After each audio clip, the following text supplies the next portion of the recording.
record to this computer. Yes, live on Facebook.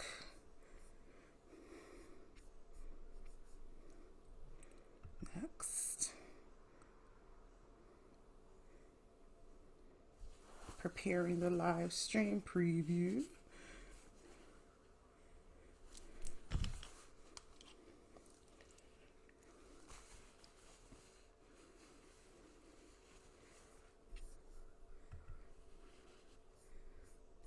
This.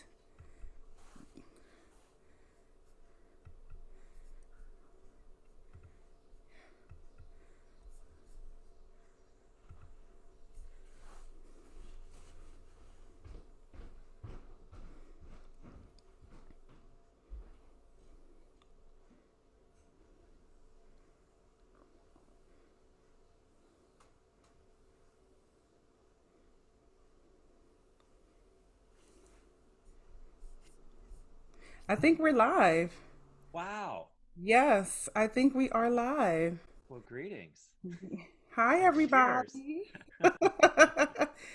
Hi, everybody. Can you hear us? Just waiting for some people to come on. We are on time. Wow. Imagine that. Imagine that. Yes. I just need y'all to tell me if you guys can hear us. And I'm going to take the moment to share to my fan page, if that's all right with you, Mr. Hagee. Fine. Sounds good. Yes. If I were on Facebook, I would be one of your fans too. I was one of your fans, and then all of a sudden, you were gone. There's still a fan page for Jake Heggie, and these wonderful people in different parts of the country are keeping it going. That's it. Yes. I haven't been on Facebook for 60 years. Amazing. I know. There's a lot of friends are angry at me. Yes. I mean, listen, you were there and then you were gone. And I was Yeah. like, okay, thank you. Yes, he's gone. All right, I think we're all set. We're doing Zoom today, you guys, not Be Live. So the next opera Jake writes is, how long does it take to start a stream with a soprano and a composer? Too long. That was incredible. Can you write that? You'd write that. It would take too long, right? Right? Too long. Okay. So tell us where you are now, Jake. Okay. I am in San Francisco at home, where we have been, for the duration. My last trip anywhere was to New York. I was there at the end of February, beginning of March, to hear Joyce sing Agrippina at the Met, and to Yes. have some meetings and meet with some friends, and then got home, and the world changed. Whew. Everything changed, and I haven't cut my hair since then. I got my last haircut on March 4th, so you can now see it's like, I don't know. Last time I measured, it's like 8 inches long. I've never had such long hair in my life. Oh my goodness. I am tempted to go, but that might not look very good either. Yes. Anyway, I will weather it out. But You will. I knew it was getting serious when, sort of mid-March, the woman who founded and runs a program in LA called Songfest, um, Mm-hmm.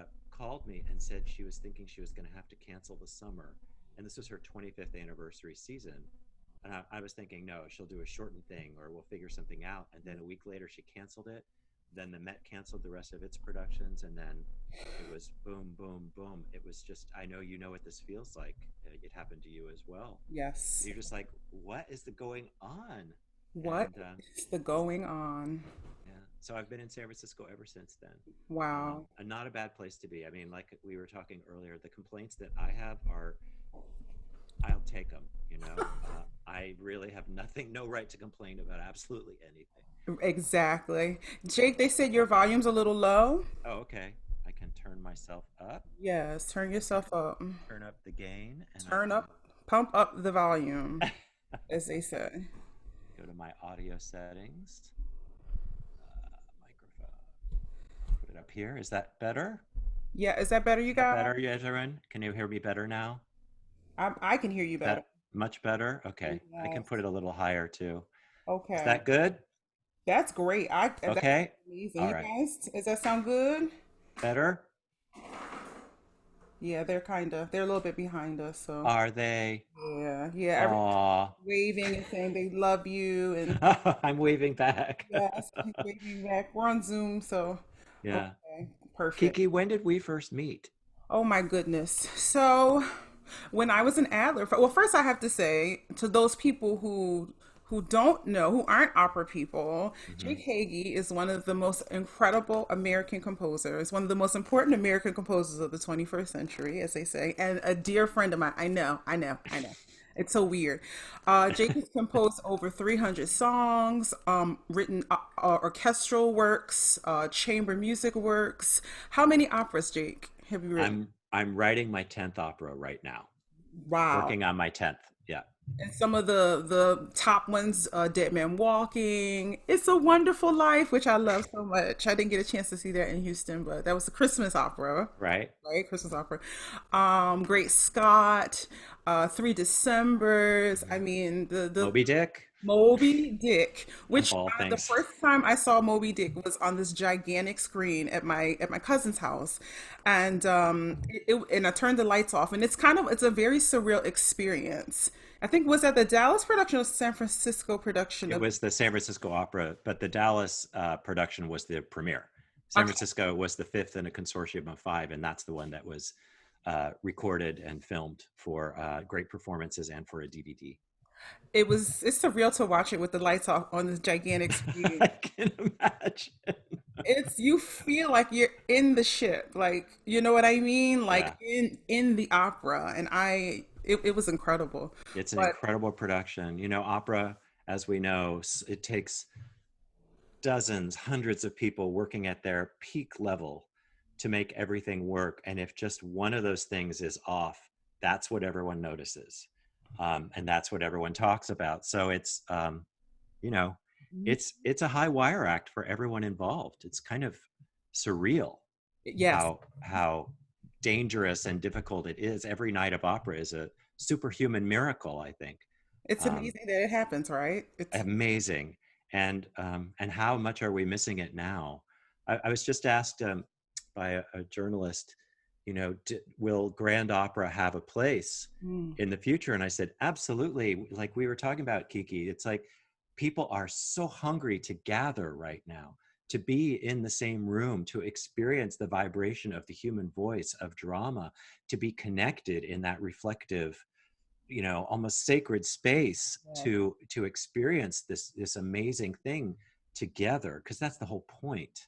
that's it. um, and I think we're all starved for that, and now is a moment when we really need it, and of course we can't do it right now. We can't gather. It's just terrible. It is terrible, you know, Yeah, but imagine if this all happened even 10 years ago and we didn't have yeah, Zoom and right, Facebook, at yeah, its peak and everything. yeah, We'd really be whew, yeah. really, go singing out in the streets as some people do.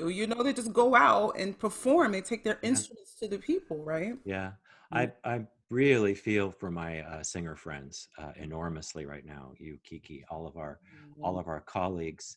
As you know, I adore singers. I mean, it's my joy in life to write for them and work with singers and create things in collaboration Mhm. with great singers. And so to see all of you guys who have always been so central to the success of all of these things, all operas, song recitals, everything, to Yeah. suddenly be silenced in this way is just very, very, very challenging for everyone, not Yes. just, you know, the people who love great singing. This is hard, not to be in the room with you to experience that, again, that vibration, that physical presence, that connection that happens Yes. when a great human being, a great singer opens their mouth and connects human being to human being.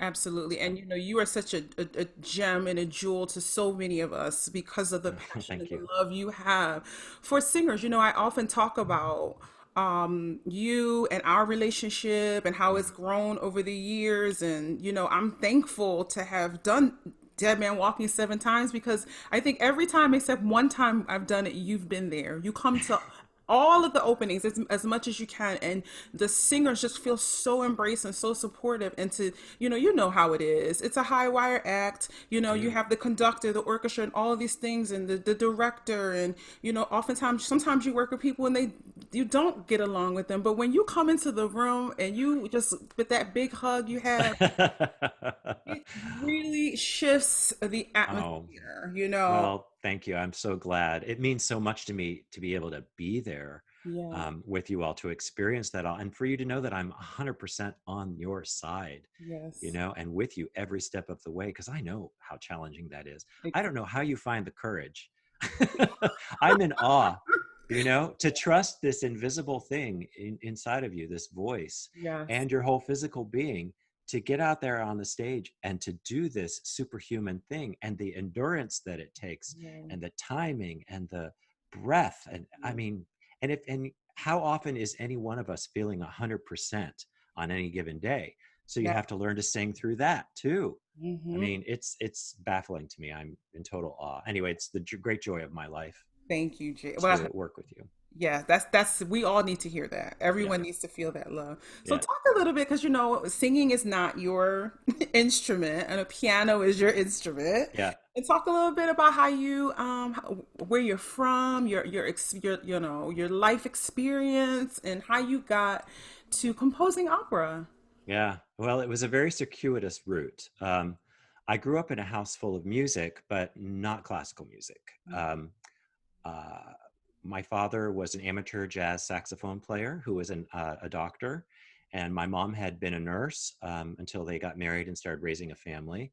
Um, and we were living in Ohio. My dad was listening to records all the time, all the big band, great singer, Ella Fitzgerald, Nat King Cole, Frank Sinatra, Peggy Lee, Joe Stafford, lots of great singing that I heard. Mm. I was obsessed with movie musicals that were very popular, and also with Barbara Streisand from the earliest age I can remember, because that voice was so extraordinary. Of course. Um, and uh, when I was 7, I started taking piano lessons. That my family bought a piano, so we all had to take lessons, and I was eager to. And I fell in love with it from the first lesson. Mhm. Was ready to go, and just loved playing and taking lessons and practicing. And then I was really moving along when my father, when I was 10 years old, he committed suicide. I didn't know, my parents had kept it very secret that he was suffering from crushing depression, Mhm. and had been his whole life. Mm. Um, and so he drove away and bought a gun and killed himself. So it wasn't in the house, it wasn't anywhere near. We never had to say goodbye to him. It was just suddenly he was gone. Mm. But there was emotional shrapnel all through the house, and my poor mom was 39 years old with 4 kids, and so had to go back to work. Um, my sisters were older, and my brother was almost 5 years younger. And Mhm. but I had music, and I buried myself in it. And it wasn't, escape. It was a different positive way of connecting to the whole world. And I found empowerment and safety and security there. And just, I bought every LP that I could find. I found classical piano, and I bought all those LPs. I still bought all my favorite singers: James Taylor, Carly Simon, Yes. all those great singers. And then um, one day I was at the music store and I found manuscript paper, and I asked the guy at the counter, "Well, what's this for?" And he said, "Well, that's so you could write music." Oh. And I said, "Oh, I didn't know you could do that." And so I used my paper route money, and I bought some manuscript um, paper, and I went home and I started writing songs, and I literally never put down the pencil. I Mm. wrote classical piano music and a lot of songs for Barbara Streisand that she never saw. And if she had seen them, she could have really had a career. Uh, just saying. Next And lifetime, next lifetime, right? yeah, right. And that, it just, my mom asked me like last year, who were your mentors and your guides there? Because I didn't really have, no one in my family was into concert music at all. I was totally on my own in that regard. And she goes, "Who were your mentors and guides then?" And I said, "Beethoven, Chopin, Debussy, all the great singers that I loved. They were there for me every single day. I would practice the piano 6 hours a day." And Yeah. then I started finding my people at high school or in the community, other people who cared about this, then when I was right after high school, we moved to California, and right after high school, I moved to Paris, France, and Mm, I went to the American College in Paris because I wanted to be where all my heroes had been. yes. And that's when I started to get to know the concert voice. I heard Jesse Norman sing La Mort de Cléopâtre, The Death of Cleopatra. Oh, yes, of course. And I just remember, okay, this was like 1979 in Paris. And she did this grand gesture at the end where she sang the spinal note and her hand was up here. And there's this long orchestral postlude. And she just, you could still hear the sound going long after she stopped. And she just slowly lowered her hand in time with the postlude until everything was over and she was down in a bowed position. I, I will never forget it. It was a transformative moment. I suddenly got why people were insane for the human voice and for opera. And then I took an opera appreciation class and I started hearing all this. I never thought I would write one. I thought I would write musicals, Uh-huh. but I fell under its spell. And then when I went to UCLA, I heard the national tour of Sweeney Todd with Angela Lansbury, and that sort of like the top of my head blew off. And Yes. then I heard Peter Grimes with John Vickers, and then I heard all these other pieces, and I started working with great singers, and it was just, I was overwhelmed. I felt that musical shiver and that fire of recognition when you know you're in the right place, you Yes. know. And Yes. so I just wrote, and I was doing that until um, in my late 20s, in the late 80s, I developed what's called a focal dystonia, and my hand curled up into a fist Oh, whenever I'd play the piano. oh wow. So I couldn't play the piano Mhm. anymore, and I lost my courage to write. So I had to do something. So I found out I was good in PR and administration in the arts. And so I got a job at UCLA Center for the Arts. And then I moved to San Francisco and I got a job at the San Francisco Opera in the PR marketing department as the writer for the company. Mhm. And this was 5 years into not being able to play. And I had re educated my hand by working with a really great teacher. Um, and I started driving amazing singers to interviews. So Blicka, Jenny Larmore, all these great people. Like suddenly I was every day with them. And my daily job was going to the San Francisco War Memorial Opera House, where my job was, where my people were, and watching opera at every step being put together and writing about it. And I Mhm. was so inspired. I started writing for all these great singers Yes. and meeting Adler Fellows and Marilla people and working with them. And Yes. out of the blue, the general director at the time, Lotfi Mansouri, asked me if I wanted to write an opera. And I said, of course I want to. and and so he sent me to New York to be. Did you know anything about how to write an opera? No, but I knew I could write songs and song cycles by then. Mhm. And I knew it was storytelling, and I loved musical theater and I loved opera, and I had learned so much about it. And Mhm. who was I to say no at that time? Hello. So he sent me to New York to meet Terrence McNally, and that was the beginning of Dead Man Walking, which was my first opera. I always say I cannot even believe that you wrote Dead Man Walking, and that was the first. That was the first opera you wrote. Every time I like take it out to like work on it, I'm like, this was Jake's first opera that he wrote. Isn't it insane? I Listen, know, even I now, I mean, I was young and ambitious and full of drive and excited. I'm not young, but I'm still ambitious and full of drive. yes. But I was in my mid 30s when that whole thing happened, and it was 39 when it opened. Mhm. And so I was full of excitement and enthusiasm. And now when I look at that opera and I look at the end of Act One, the end of Act Two, and then I look at the curtain calls, I go, how did I have the nerve to think I could write something of that scale? Yes, Seriously. but that's Um, the thing. And so you didn't.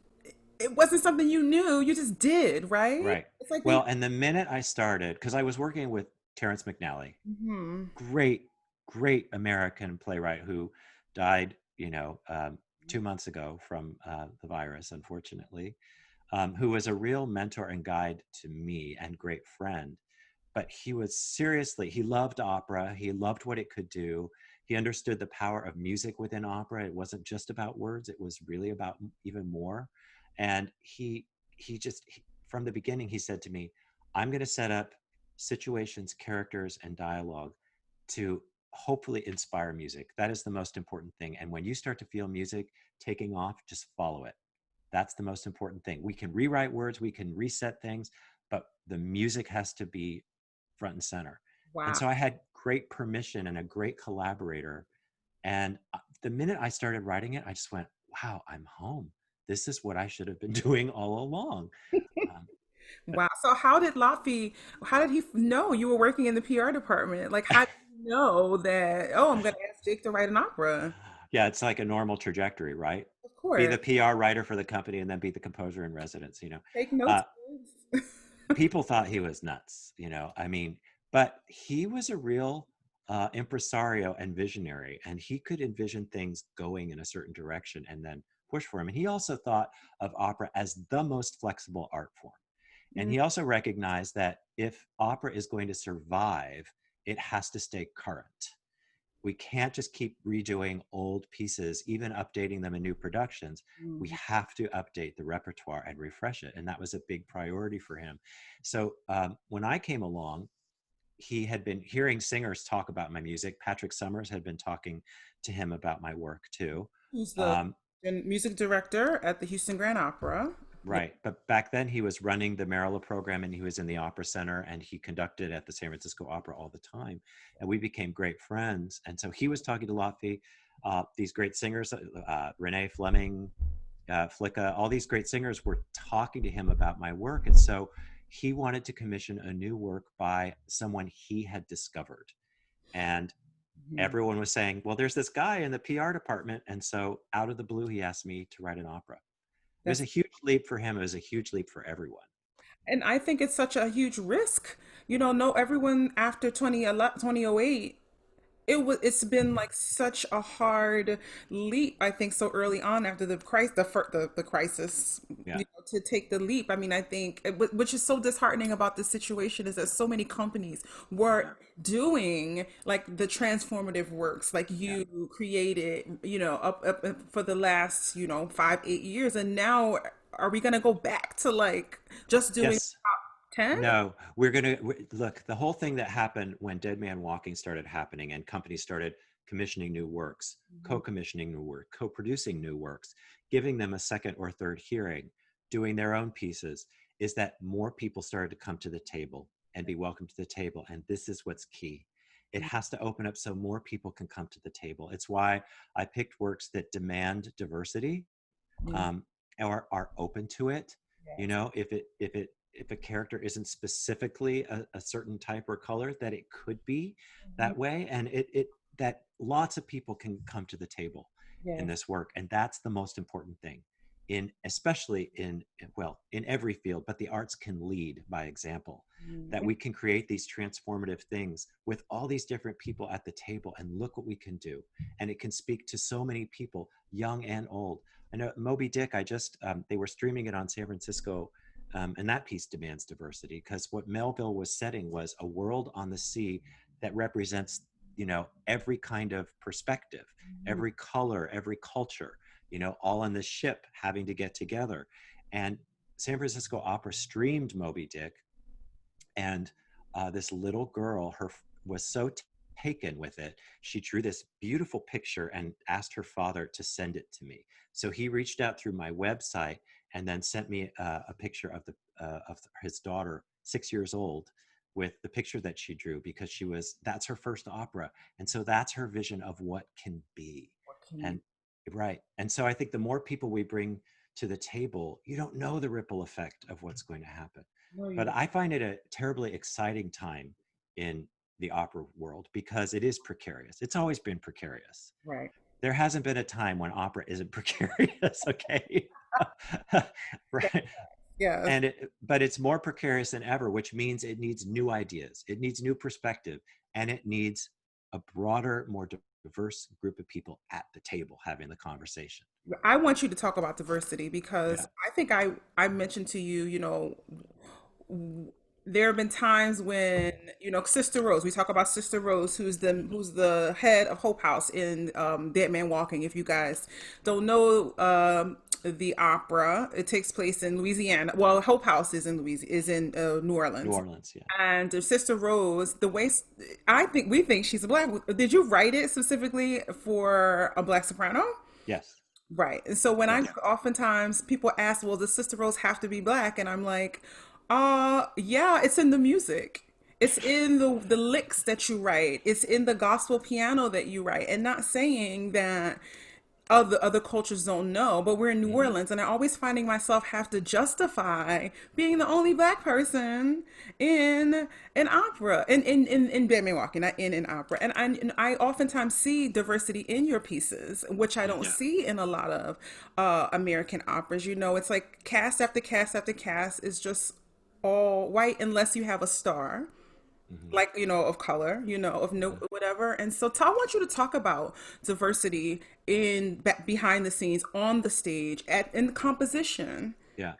Well, I think it's something that every composer, especially now, is more aware of. And now that the heads of opera companies and the boards of opera companies who fund these things and raise the money are are more in tune with the culture, Mhm. that we have to do this. So, it's like it's not even optional. Why would you do this the same way as Yeah. it's been done before? It has to embrace, again, more people in the room, more different people at the table for perspective, and then we can learn even more about classics, you Yeah. know and they used to call it non-traditional casting, by putting someone of color in a traditionally white role. It's like, no, that's just good casting. Let's just talk about good casting. That's why I was so thrilled in Vancouver when Janae Bridges was Sister Helen Prejean, our first African American Sister Helen. And I've been saying for years, why can't Sister Helen be African American? This is not a biography, you Yeah. know, Yeah. it totally, that's good casting because she's the right person in the role. Yeah. So don't limit yourself because traditionally it's been this. Anytime I hear someone say, well, this is the way we've always done it, that's a recipe for disaster. you know it's Mhm. like, no, think outside the box. It's sort of with It's a Wonderful Life. I knew, because of the tradition of the film and everything, that people were going to want to cast it with, Yeah. white singers. And I thought, we have to have a character in there who we demand is African American, and possibility for lots of diversity in the chorus. And so, Clara, the angel, Mhm. is specifically an African American soprano. But I want Mary and George Bailey to be African American singers. Yeah. I want them to be Hispanic Latino singers. I want them to be, I want it to be open to everyone, Mhm. because the thing with opera is, and which is why it works so well and why it will transcend and why it's flexible and it will survive, is that it is universal. It is, of course, stories are specific, but they are also very broad, which is why they speak to us so long. That's why Shakespeare, Romeo and Juliet still resonates. Hamlet still resonates. And we could put all different kinds of people in those roles and it will still resonate because it's authentic and truthful, you Yes. know? Um, so that casting we have to get away from the idea of non-traditional casting and just think good casting. Good casting, exactly. Like, why Right. hasn't there been a black African American Roche? Exactly. I mean, it's controversial, but not now. The whole world is on fire now. Hell, we don't, Right. you know what I mean? Like, why Right. But I think the composers that I know are trying to write pieces that demand diversity and are open to it. open to it? And that's why, why can't Captain Ahab in Moby Dick, why can't he be African American? Yes, yes. Russell Thomas, are you listening? Russell, Russell on there. Somebody go call Russell. He normally conversations, but a text will go. Yes, it's a Kaya Savage. Let me, Right. I mean, there's so Aaron Brooks, like all those Right. guys. Um, But so that's why when the piece that I'm writing now, it demands diversity, and it's about a lot of the issues that we're dealing with right now. So it's writing. something that's first and, front and center for me every time I go into my studio. Absolutely fantastic. Do Yeah. you feel like, oftentimes I think about who gets to tell the stories. Hmm. I think about myself and the stories that I'd like to tell because I love new opera. I got the new opera bug and the new chamber works bug. Yeah. And while I love the classics and I mean I love that, but there is such a freedom in doing new work because I get to put the stamp on it and do my thing without Yeah. having, oh, my high C has to sound like Miss Price, or my legato has to sound like this. Talk about pressure. Oh my God. Yes, but that's the reality, and people don't like to talk about it, but that's the bar, and we Yeah. will never be able to, to meet that bar. But Yeah. like, who gets to tell the story? Say, is there a story that you want to tell? Is there a story that you want to write or wanted to write, and someone said, "Well, no, not you." Um, it's interesting. There have been stories that I've wanted to write where either the author or someone else said, "No, I'm not interested. I want something else," or they don't understand the power of opera. They have this idea of what it's like, that it's very presentational and full of artifice, which is not the kind of opera that you and I do, right? No, not at all. Um, but most of the time, I'm lucky I have a good track record, as a composer, as someone who's put meaningful work out there, as someone who writes for singers and believes in singers, who can work with a board in an opera company. So but I do recognize that every new opportunity to write an opera is a remarkable gift, Hmm. and it's important to choose to do something very meaningful.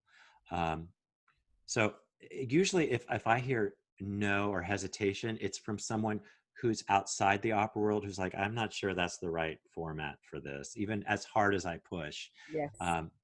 But it's such an amazing art form because it is so full of possibility. It is so flexible. It can be done in a 4,000 seat house, can be done in a 50 seat house, can Yes. be done in a parking garage, can be done in a community center, can Yes. be done in a concert hall, it can be done so many different ways. Absolutely. And that is, there are not many art forms that are that flexible. Yes. Even musical theater is not that flexible because most of the time you have to have amplification. Mm-hmm. And the point with opera is you don't have to have amplification, Not at right? all, right. Mm-mm. So, but I think the fact that I came from the musical theater, and a lot of singers that I like to work with, they started by doing musicals first. That was their introduction to, music theater, to singing and acting. Mhm. We have that connection, so that helps to blossom in terms of the kind of work we're creating together because we come from uh, a common background in that way. Yes, absolutely. Yeah. Before we talk about some of the social issues that are going on now, because I Yeah. would be, I Yeah. would not, it wouldn't be right if I didn't talk about Right. those things. But I know this month is dedicated. I added an extra day and dedicated it to composers. Some of you guys are my friends. Some watched from afar and wanted to Yeah. collaborate. And I wanted to talk a little bit about the relationship between how important the relationship is between the librettist and the composer from the inception of a piece to the end. Oh, I mean, well, that's the relationship. That's going to determine everything. 50% of the success of any piece in the opera world, certainly, is the story. If you have a great story, 50% of your work is done, you know, because people care about what's going on there. That is the well. That's the well that we're all going to go to, that we're going to drink from, that we're going to eat from, that we're going to dig around in and mine from. Mhm. And that relationship to the librettist is so key because we're going to be in that well together a long time. A long time. Long time. So we better see eye to eye, agree on the story we're telling, be respectful about changes. This is why I work with Gene Shear a lot, because we don't have to reinvent a communicated language. We're like soul brothers, artistic brothers, we're family as well as colleagues. Mhm. And so just to be able to, tell him, I don't like that. Or he says, I think you could do better. Mhm. I mean, those are important conversations to be able to happen. Yes. Um, and so that relationship is key. And he wants to write a great libretto that opens up a world of characters and storytelling that also inspires music, Mhm. because any libretto is not ready until it inspires music. And if it totally stands on its own, it's not a very good libretto because it needs to demand music, right? Mhm. So the conversations that we're going to have early on have to do with structure, character, storytelling, trajectory, language. Where are we going to let the music tell that story? And of course, sometimes once once Gene has a first draft that speaks to me, Mhm. then I start writing music. But when you listen to music, you start learning things about characters that you didn't know Mhm. because of what's in their heart. So that might mean rewriting language, rewriting scenes, rewriting events Mhm. based on what we learn about them in the moment when they're singing. Yes. So it's a constant back and forth. The libretto really isn't done until the score is done, which is not even necessarily opening night. Yeah. New operas, the last character to show up in any opera is the audience, and you don't really learn about the whole thing until you have that perspective too. Right. Because we all know it's easy to fall in love with your work, and Mhm. then an audience shows up and they go, don't get it, and you're like, how can you not get this? But audiences don't lie. They're there because they want to be moved, they want to be entertained, they want to be drawn in, they Yes. want all of those things. And if they're not getting it, well, then you have work to do. So Yeah. then the librettist and I have to keep working. So, and any opera is it's like a 4 to 5 year project Yeah. in Wow. opera, you I know? think people need to understand that it's Yeah. not you get to the final product or what we think is the final product, depending on what production you're singing Yeah. of the premiere, right? Yeah. But that it is people don't understand that it takes some people. I think one new opera I saw, it took somebody a decade to Yeah. like finish it, to write it, and so Yeah. it happens a lot earlier than when the singers get the score in their hand to even like Oh, learn it, you know? yeah. This is, and then even after the premiere, because we don't get, might get a workshop, and Mm-hmm. hopefully you have friendly ears around you who are giving you perspective. And then you might at most have 5 weeks of rehearsal for a new opera. And that's like rare, right? I mean, Yes. Yes. 3 to 4 weeks is kind of standard. Yes. Um, but I've sometimes have had 5 weeks, which is a real gift. But even then, by then, it's almost too late to make any big changes if you find things. Mhm. So, and then the audience shows up. So for me, it's about the third production of the piece when it finally gets to its final form. Because the second one, we can try out things that we learned from the first one, and Yes. the third one, we can try out the things we learned that worked, it didn't work during the second one. So then you were usually there. And that's the same with the physical production too, Yes. because great directors are constantly learning, from how it works and Yeah. doesn't work. But Exactly. those relationships are so important, Kiki. It's like in addition to the composer and librettist, the director having perspective right away is very important. Mhm. The conductor having perspective, and then knowing who I'm writing for Mm. is really key, because for me, singers are collaborators too. The example I give to young composers all the time is, imagine um, you're a screenwriter, and a director or producer comes to you and says, we want you to write a script, and it's about Eleanor Roosevelt, this movie. And then you're like, okay, Eleanor Roosevelt. And they say, oh, by the way, we have Meryl Streep to play Eleanor Roosevelt. And you're like, okay, now I could do anything, right? Right. So in an opera, casting is everything. Mhm. And if I know who I'm writing for, I'm gonna I'm gonna write for the character, but I'm dressing it on that person and Mhm. their abilities and how I imagine them on the stage and interacting and how their voice sounds to me. Mhm. And that's as important to me as sorry, That's it's a okay. pigeon. No, you're fine. Um, uh, that's as important to me as who the writer is, what the story is, who the conductor is. All of that's unbelievably important to me. Yes. So I know that you love mezzos because you write for them, and I'm not jealous. I mean, you do break soprano keys for your songs, but why the mezzo soprano voice? I'll bet you any. I never, when I grew up listening to pop singers, Hmm. a lot of them are in that mezzo range, Yes, of course.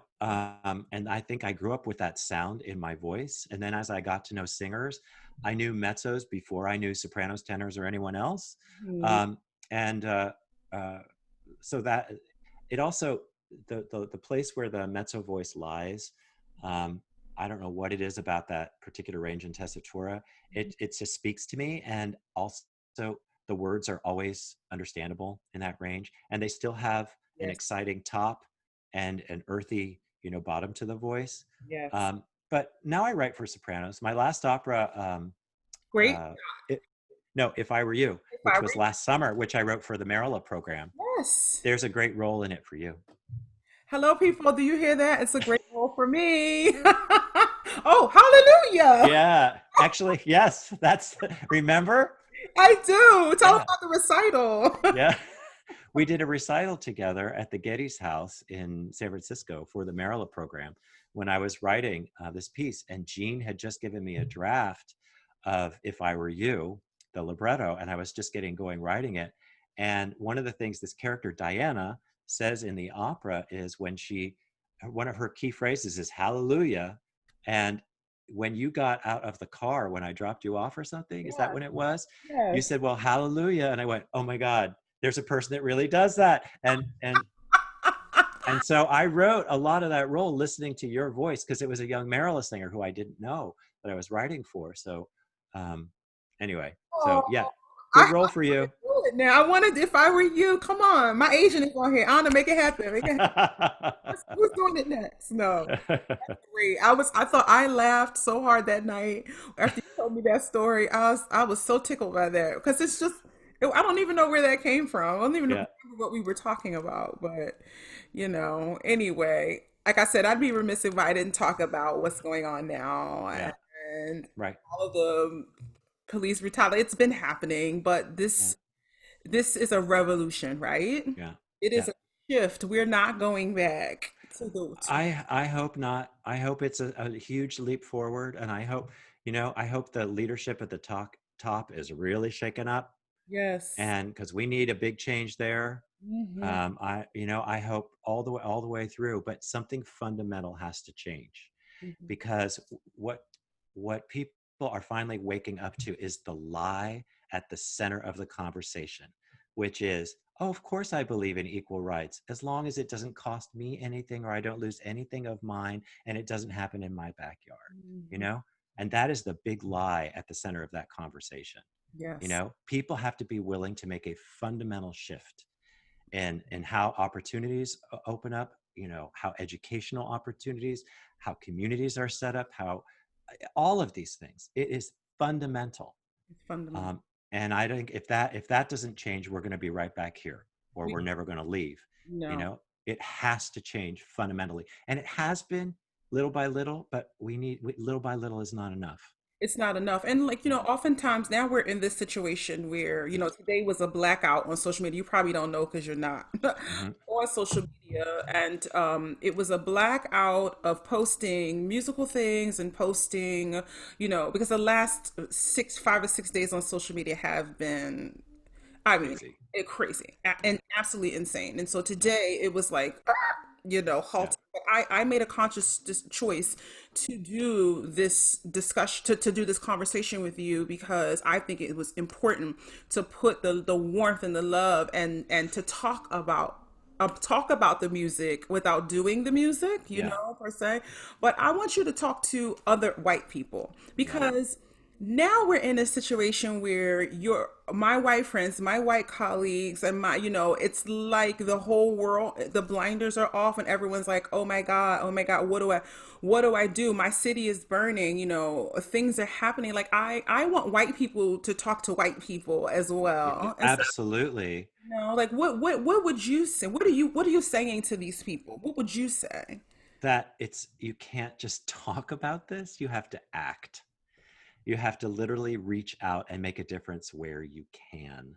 It's not enough just to sit back and wait for someone else to do it. Yes, vote. Encourage people to vote. We're in a democracy and that is really important. Mhm. And bring people into the circle. Take people by the hand. Bring them along. Don't shut people out. If someone disagrees with you in a conversation, have a different conversation, Yes. and find your way. But it's a time for action. It's not just a time for talking. No. And that means, giving where you can, reaching out, participating, again, bringing more people to the table, you Mhm. know, bring more people to the table. That's how you make a difference. Pull someone out, out and bring them to the table, whatever business you are in, Mhm. and open it up. And I just, yeah, I mean, and do it consciously. consciously. Don't wait for someone else to do it. If you have the opportunity to make a difference, now's the time. Now's the time. And what do Hmm. you say now that June is also Pride Month? Yeah. And there's going to be, there's also issues within the gay community Hmm. about racism and classism and all these Yeah. things that I hear oftentimes, from my friends who are not white, Yeah. and I think that that's going to be a thing. It's going to be a thing where, all the political issues that are happening now and the rising up of the people who've been, Hmm. and it's going to clash. It's going to be a competition about Yeah. who is, so how would you suggest that we move forward within in this month? You know what I mean? And like, what Yeah. do we do? Well, remember to look back. Speaking of Pride Month, I don't know if you saw the movie Harvey Milk. Yes, of course. Yeah, at the beginning, there's footage of all these men being arrested and thrown into paddy wagons, and they're hiding their faces because they're so ashamed. And there was all this shame and guilt and hiding that was associated with it. And Stonewall in 1969, the Stonewall riots were when a group of gay people, a lot of drag queens and other people at a gay bar at the Stonewall Inn, were tired of it. They were tired of being arrested just for being gay, for being taken, for being harassed. And there literally were riots in the streets. There were fires. There were bricks. It was ugly. And it's through that moment that things started to change. And that kind of activism and that kind of reaching out. And yeah, there has been, you know, it doesn't matter gay or straight. Racism is racism and it's everywhere, right? Um, and but these little chips away on opening up human rights for more people, um, it it takes a lot of time. People have various preset ways based on how they were raised a lot of the time. I Mhm. mean, it's a lot of the time it's not that these are bad people, they're just really misinformed and misled. And Yes, so it's waking them up and raising awareness wherever you possibly can. And sometimes that means shaking someone and say, listen to me, mhm.